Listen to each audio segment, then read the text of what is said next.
आप जुड़वा बच्चों की माँ बनने वाली। डॉक्टर के ये शब्द मेरे कानों में गूंजते रहे। उसके बाद डॉक्टर ने क्या कहा, क्या पूछा, मुझे कुछ भी याद नहीं। पर याद है तो डॉक्टर के सिर्फ ये शब्द, जुड़वा बच्चे। आखिर ये हो कैसे सकता है? नहीं, कहीं तो कुछ बड़ी गलती हुई है।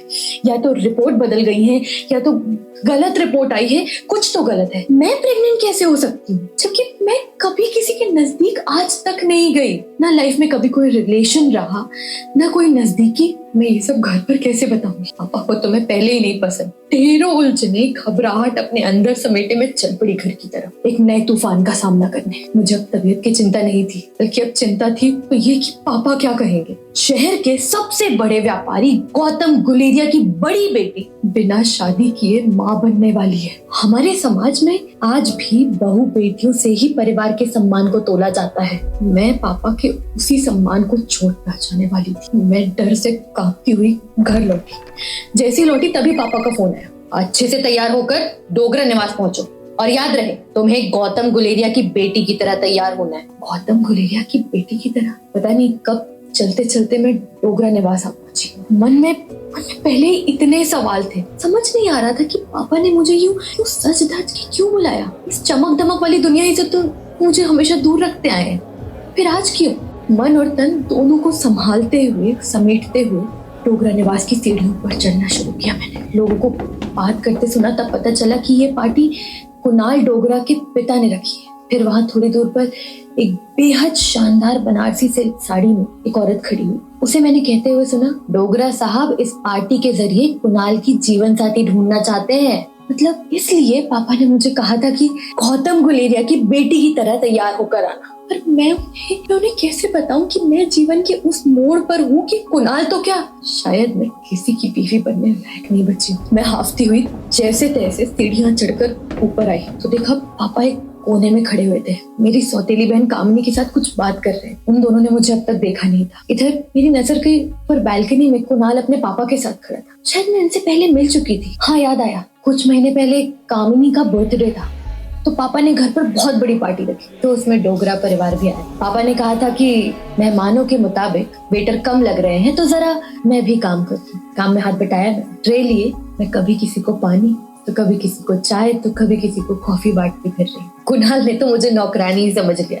मैं अपनी ही सोच में खोई हुई थी, तभी यादों के सन्नाटे को चीरती हुई आवाज आई। कुणाल अपने पिता से कह रहा था, कैसे आपने तय कर दिया कि मैं उस मोटी लड़की से शादी करूंगा? मेरी जिंदगी का फैसला आप कैसे ले सकते हैं? सोचा भी कैसे आपने ये? शायद उन दोनों को अंदाजा नहीं था कि नीचे खड़ी मैं उनकी बातें साफ साफ सुन पा रही थी। पता नहीं कुणाल के पिता किससे उसकी शादी करवाना चाह रहे। जाने कौन बदनसीब होगी जिसे ये मालूम तक नहीं कि उसकी पीठ पीछे इस तरह से उसका मजाक उड़ाया जा रहा है। खैर, ये सब छोड़कर मैं बड़े दरवाजे से पार्टी हॉल में आ गई और सामने ही रोहित मारवा खड़ा था। अनजानों की भीड़ में इकलौता अपना सा। मैं दौड़कर उससे मिलना चाहती थी, उसे बताना चाहती थी, उससे बात करना चाहती थी कि मैं ठीक हूँ रोहित। मेरे कदम मानो अपने आप उसकी तरफ बढ़ने लगे कि अचानक कुणाल डोगरा के पिता की आवाज पहुंची। देवियों और सज्जनों, मैं आप सब का आभारी हूँ कि आप सब यहाँ आए। मैं और मेरा परिवार बेहद खुशी के साथ ये बताना चाहते हैं कि मेरे बेटे कुणाल की शादी गौतम गुलेरिया की बड़ी बेटी अनिका के साथ तय हुई है। उम्मीद करता हूँ कि आप सब दोनों बच्चों को आशीर्वाद देंगे। पूरा हॉल तालियों से गूंजने लगा। मैं हैरानी से कभी कुणाल की तरफ देख रही थी तो कभी पापा की तरफ। ये क्या हो गया? पापा ने मुझसे बिना पूछे मेरी शादी कुणाल के साथ तय कर दी। वो बाहर जो मैंने कुणाल को कहते सुना, वो मोटी मैं ही थी। जाने कितने और दर्द झेलने मुझे।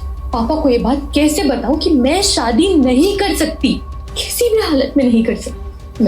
मैं पापा के पास गई, उन्हें धीरे से अपना सच बताया, लेकिन मेरी वो बिना कोई बात सुने मेरा हाथ पकड़ के मुझे स्टेज की तरफ ले जाने लगी। मैं घबराहट में अपना हाथ छुड़ाने की कोशिश कर रही थी और मैं जोर से बोल पड़ी कि ये नहीं हो सकता, नहीं हो सकता ये। लेकिन पापा इतने मगन थे कि उन्होंने मेरी बात ही नहीं सुनी। वो बस मुझे लेकर जा रहे थे स्टेज की तरफ और उनकी तेज चाल से मैं कदम से कदम नहीं मिला पा रही थी। ऐसा लगने लगा मानो मैं गिर पड़ूंगी। मेरे पैर लड़खड़ाने लगे तो मैंने पास खड़े एक व्यक्ति का हाथ पकड़ लिया। देखा तो वो रोहित था। मैं कुछ बोलना चाहती थी, मदद मांगना चाहती थी, लेकिन जैसे गले से आवाज ही नहीं निकलना चाहती। जाने क्यों आंखों के आगे अंधेरा सा आने लगा। ऐसा लग रहा था कि सब कुछ धुंधला हो रहा है। और जब अगले दिन आंख खुली तो मैं हॉस्पिटल में थी। पापा मेरे बेड के पास में ही खड़े हुए, आंखों में गुस्सा लिए मुझे देख रहे थे। और मुझे होश में आता देखते ही वो जोर से चिल्लाए, तुमने सब बर्बाद कर दिया। इतनी मुश्किल से डोगरा फैमिली में तुम्हारा रिश्ता तय किया था और तुमने अपनी बेशर्मी से मुझे कहीं का नहीं छोड़ा। अनिका, अब क्या जवाब दूं मैं? हाँ, कि मेरी बेटी बिना शादी किए माँ बनने वाली है। जरा भी नहीं सोचा ना कि क्या इज्जत रह जाएगी मेरी? हाँ, क्या मुंह दिखाएंगे हम? तुम्हारी बहन कामिनी, उस पर इसका क्या असर पड़ेगा? तुम्हें शर्म नहीं है? हाँ, तुम्हें शर्म नहीं है अनिका? इस तरह पूरे खानदान की इज्जत नीलाम करते हुए।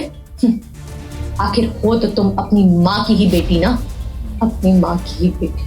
कहते हुए पापा बाहर चले। पापा ने मुझे शहर से दूर अपने फार्म हाउस पर बंद कर रखा था। कहने के लिए वो फार्म हाउस था, लेकिन मेरे लिए सिर्फ और सिर्फ एक तहखाना। इसके बाहर नहीं जा सकती थी मैं। दरवाजे पर एक ताला, जिसकी चाबी ना जाने किसके पास। ताला दिन में 2 बार खुलता था, जब मुझे खाना दिया जाता। हफ्ते में 1 बार डॉक्टर आ जाती थी चेकअप करने। बाकी पूरा दिन मैं उस अंधेरे कमरे में घुटती रहती थी। फोन, टीवी, इंटरनेट, किताबें, कुछ भी नहीं। शायद जेल भी इससे बेहतर होता होगा, क्योंकि वहां पर बात करने के लिए कोई तो होता होगा। इधर प्रेगनेंसी की सारी तकलीफें, जी घबराना, उल्टियां, सब कुछ मैं अकेले झेल रही।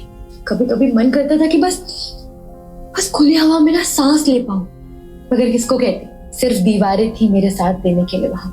दिन, हफ्ते, महीने बस यही सोच सोच कर निकाल दिए कि शायद अगर मेरी माँ जिंदा होती ना तो जिंदगी बहुत अलग होती। शायद वो मेरा यकीन करती जब मैं उन्हें बताती ना कि मुझे भी नहीं पता ये सब क्या हो रहा है। मैं खुद भी उतनी ही घबराई हुई। ये कैसे हो रहा है, क्या हो रहा है? मैंने कुछ नहीं किया, शायद वो मेरी बात मान। 9 महीने बीत गए और आखिर वो रात आ गई जिसका मुझे इंतजार भी था और डर भी। मेरी नींद अचानक तेज दर्द के साथ खुली। ऐसा दर्द जो मैंने पहले कभी महसूस नहीं किया। और घंटों तक मैं उस दर्द से चिल्लाती रही, जूझती रही। फिर अचानक दरवाजा खुला और डॉक्टर भागकर मेरे पास है। बस थोड़ी देर और। डॉक्टर की आवाज में ना फिक्र थी और ना दया। बस वो मशीन की तरह अपना काम कर रही थी। दर्द से जूझते जूझते मेरी सांसें उखड़ने लगी थी कि तभी एक बच्चे की रोने की आवाज है। डॉक्टर ने बताया मुझे कि मुझे लड़का हुआ है। पर इससे पहले कि मैं अपने बेटे को देख पाती, गले से लगा पाती, पापा ने वो बच्चे को डॉक्टर से छीन लिया और वहां से चले गए। मुझे रोता पिटकता छोड़कर वो चले गए। मुझे मेरे बेटे को देखने तक नहीं दिया। मैं बोलती रही, पापा प्लीज, पापा नहीं, वो मासूम बच्चा है, प्लीज मुझे मेरा बेटा वापस दे दो पापा। मैं रोती रही, खिड़खिड़ाती रही, अपने बेटे से मिलने की भीख मांगती रही। हमेशा की तरह मेरी किसी ने नहीं सुनी, मुझे सिर्फ और सिर्फ अनसुना कर दिया। अभी मैं समझ भी नहीं पाई थी कि मुझे फिर से बहुत जोर से दर्द हुआ। डॉक्टर ने बताया कि इस बार बेटी हुई है। मैंने देखा कि डॉक्टर मेरी बेटी मुझे देने के बजाय नर्स को देने जा रही है। उस पर ना जाने मेरे अंदर क्या टूटा, ना जाने मुझे क्या हुआ, जैसे मुझे किसी ने बिजली का झटका दिया। अपने अंदर की सारी ताकत समेट कर मैंने डॉक्टर के हाथों से अपनी बेटी छीन ली। बेटी को सीने से लगाए मैं उस जख्मी हालत में मैं भागती रही। मन में बस एक ही बात थी कि मुझे अपने बच्चों को बचाना है, अपने बेटे को ढूंढना है और यहाँ से कहीं दूर चले जाना है, जहाँ मेरे पापा का साया भी ना पड़े मेरे बच्चों पर। पर शायद किस्मत को कुछ और मंजूर था। मैं भाग ही रही थी कि अचानक से मुझे किसी ने बहुत जोर से पकड़ा पीछे से और मैं चिल्लाते हुए पीछे मुड़ी तो देखा पापा खड़े। मेरी मासूम बच्ची जमीन पर गिर गई। वो जोर जोर से रोने लगी। मैंने बोला, पापा मुझे जाने दो पापा प्लीज। पापा ने कहा, तुम्हें सच में लगता है कि तुम भाग पाओगी और मैं तुम्हें भागने दूंगा? पापा माथे पर बिना कोई शिकन लिए बोल रहे थे। पर मेरे लिए जिंदगी खत्म हो गई। अब कुछ नहीं बचा था। अब मैंने हार मान ली थी।